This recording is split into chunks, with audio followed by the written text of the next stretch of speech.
Assalamualaikum to Doctor. My name is Nur Shamirahani Maintain Rizal and my matric number is 52570. For the case 1, the issue states that whether Ali has the right to sue Aminah and Alia for breach of contract.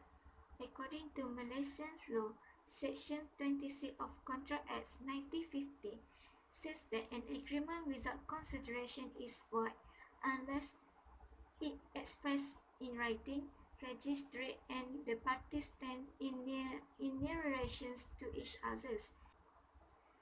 And for the Sections 2D of Contract Act 1950 says that when the desire of promisor, the promisee or any other persons has done or abstained from doing or does or abstain from doing or promises to do or to abstain from doing something such as or abstinence or promisee is called a considerations for the promises.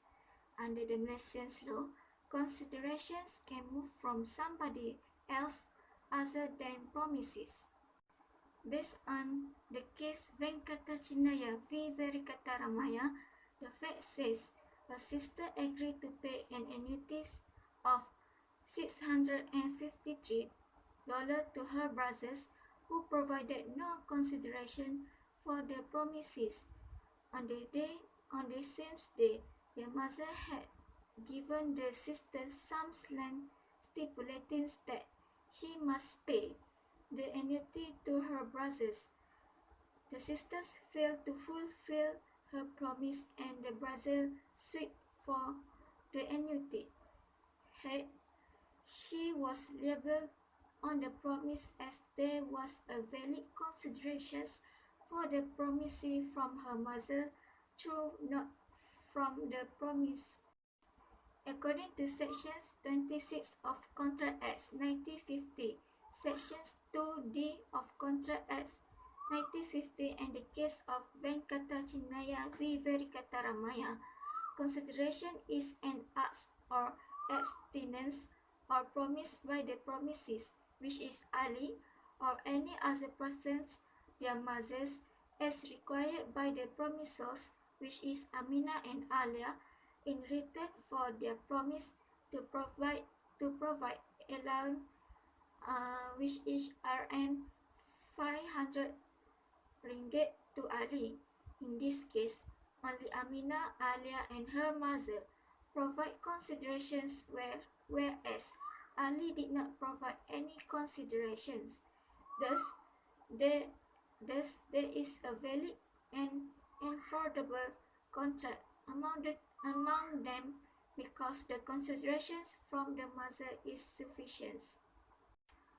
The conclusion for this case is Aminah and Alia hereby advised to pay 500 ringgit to her brothers, which is Ali. This is sweet to there is no doubt in the validity of agreement made by the persons involved. That's all from the case 1. Issue for case 2, whether Lily can challenge the validity of the contract with ABC Limited. There are 3 sections of law used for this case. First is Section 10(1) of Contract Act 1950. Competency refers to capacity of being adults, having a sound mind, and not forbidden by law to enter any contract, example bankruptcy.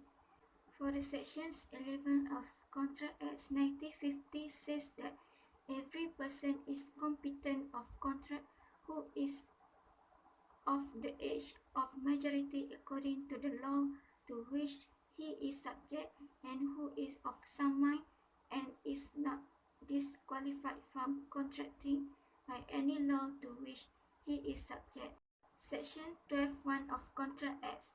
A person is said to be of sound mind for the purpose of making a contract if at the time when she makes it, he is capable of understanding it and of forming a rational judgment as it affects upon his interests. Section 12(2) of Contract Act says that a person who is usually of sound mind but but occasionally of some mind, may make a contract when he is of some mind. And section 12.3 of Contract Acts, a person who is usually of some mind, but occasionally of unsound mind, may not make a contract when he is on some mind. Case Asia Commercial Finance v. Yap Billy, 1991. Defendant claimed he was incensed when he signs a warrant, and medical report indicates he had bipolar depressions. The plaintiffs opposed the applications because they had no knowledge of the defendant's conditions.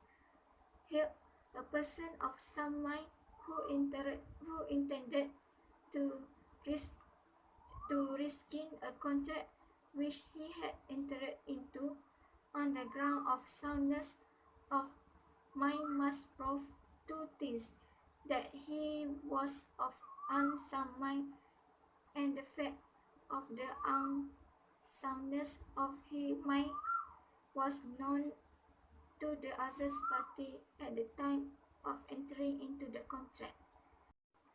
According to sections 10.1, 11, and 12.2 of Contract Acts, and the case of ASEAN Commercial Finance v. Yap Billy, 1991, sometimes Billy suffered from mental disorder, which made her delusional and unable to think rationally.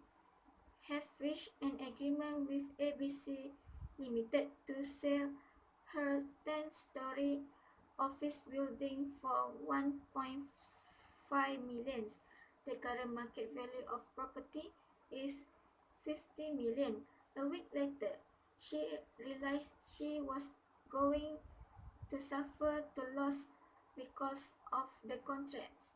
In this case, if which is Lily is sent when signing a contract, but is sometimes insane, then she cannot contract when she is insane. If she is usually insane but sometimes sane, then she can contract when she in good health. As a conclusion, unsound person can enter into contract when she is of sound mind at the time of making the contract. That's all.